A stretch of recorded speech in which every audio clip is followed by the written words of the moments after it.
Welcome back to another episode of Consciously Clueless. You're here because you want to learn about how to live a healthier life, how to live more sustainably, how to take your everyday actions and make them work for you and the planet. Sometimes it might feel like you've got this figured out, and other times you probably feel lost. That's why I'm here. Together, we will learn how to live happier, healthier lives without the need to be perfect, and always allowing space for a little cluelessness on this journey to living a more conscious life. Today's episode is another installment in the monthly series, My Vegan Story. Today's story is from Melissa Jones. Mel is the adventure-seeking vegan travel blogger known as Footsteps on the Globe. Here we go. Hello, listeners of the Consciously Clueless podcast. My name is Mel, and I am the adventure-seeking vegan travel blogger behind footstepsontheglobe.com. I am so excited to be with you today as part of Carly's My Vegan Story series. So let's chat. Here's my vegan story. So I adopted a vegan lifestyle very gradually, first becoming vegetarian in 2013. I'd never really liked meat all that much, but as kids, I guess you're brought up on it, so you don't really question it. And I was eating a full English breakfast of all things, and I looked up from this plate piled high with bacon and eggs and God knows what else, and just thought, I can't eat this anymore. It was like announcing a breakup. I was breaking up with meat. It was very strange.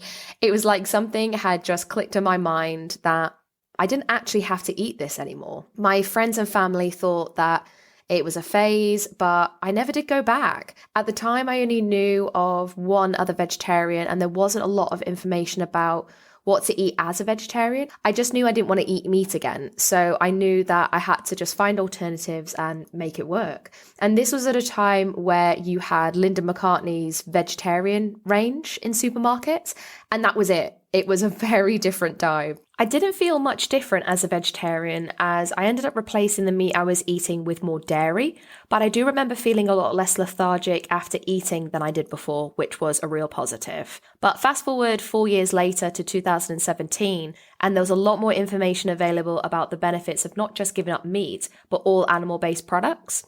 I'd watched a few documentaries such as Forks Over Knives, What the Health, and Vegucated, all of which I would highly recommend, by the way. Also, at the time, there was a lot of vegan vloggers that were taking off on YouTube, so I was watching a lot of content about plant-based diets, and I just wanted to give it a go.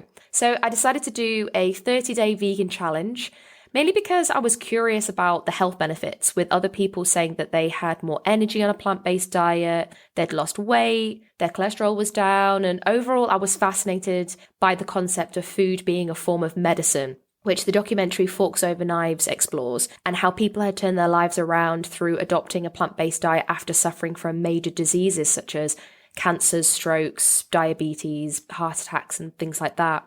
I also wanted to use the experiment as a way of kickstarting a healthier lifestyle for myself, and I thought it would be a great way to encourage me to make better choices, so more fruit and veg and less processed food and sugar. I documented the experiment across 4 weeks on my YouTube channel, Footsteps on the Globe, and recorded a weekly update of how I was getting on. And I even said in the initial video, I don't have high hopes. I just think that this will be a cool experiment. But by filming myself, it kept me accountable, even if no one was watching. It's so funny to watch the vlogs back now because you can see how much things have changed. So the first week of the experiment, I already had a theme park trip booked in with my friends, and I didn't think I'd be able to eat anything. So I took a packed lunch with me. And in the vlog, I'm talking about how all my friends are eating in this restaurant and there's nothing for me to eat. So the staff have let me sit with my friends and eat my packed lunch. But now, if you went back to that same theme park, there are veggie burgers served all over the place and vegan sweets and chocolate that you can buy from the shops. So it just goes to show you how much the movement has come on in just the last 6 years, especially here in the UK. During the second week, there was a vegan festival going on in my city, which now I think about, how meant to be was that? Clearly a sign that this was going to be a big part of my future.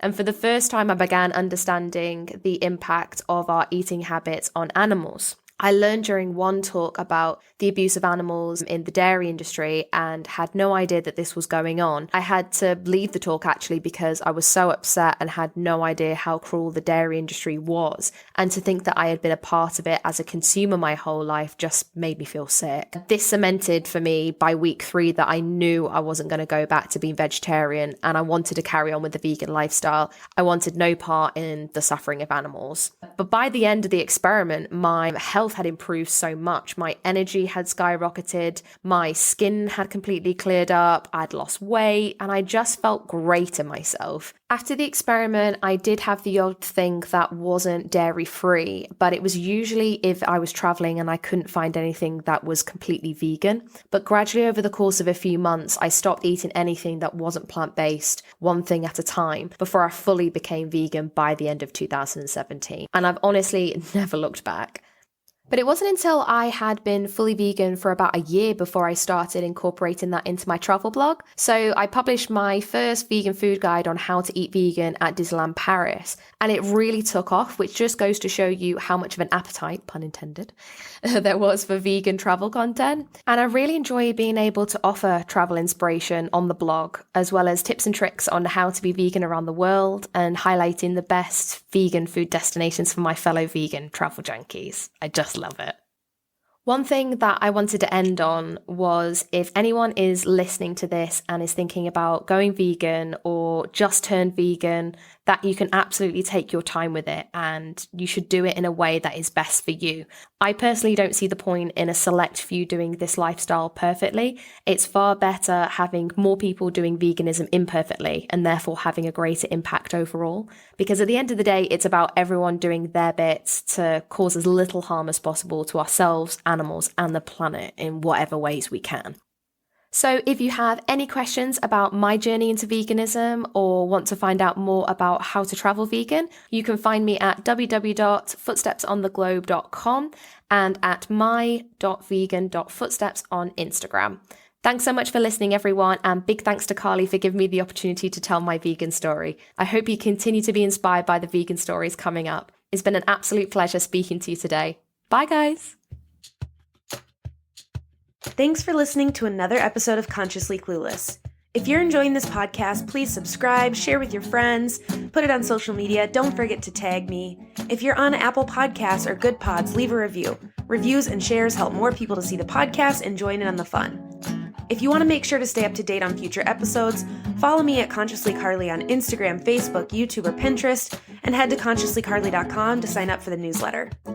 Ready for more conscious living content? Check out patreon.com/consciouslycarly and join the exclusive community over there. And finally, if you're ready to take better care of yourself and the world, let's work together. Click the link in the show notes to head to the website, find out more, and schedule a free discovery call with me. Chat soon! At this point in my sustainability journey, I have tried lots of products. Plain Products is a clear winner not only with their product, but their mission to eliminate single-use plastic from the bathroom. Offering a line of toxin-free personal care products, Plain Products come in aluminum bottles that can be sent back and refilled time after time. Seriously, it's so cool. All of the products are vegan, non-GMO, cruelty-free, biodegradable, color-safe, and free of parabens, sulfates, and toxins. So it's good for the body and the planet. Get 20% off your first order of Plain Products with code CARLY20 at plainproducts.com. That's CARLY20. Get sustainably clean today.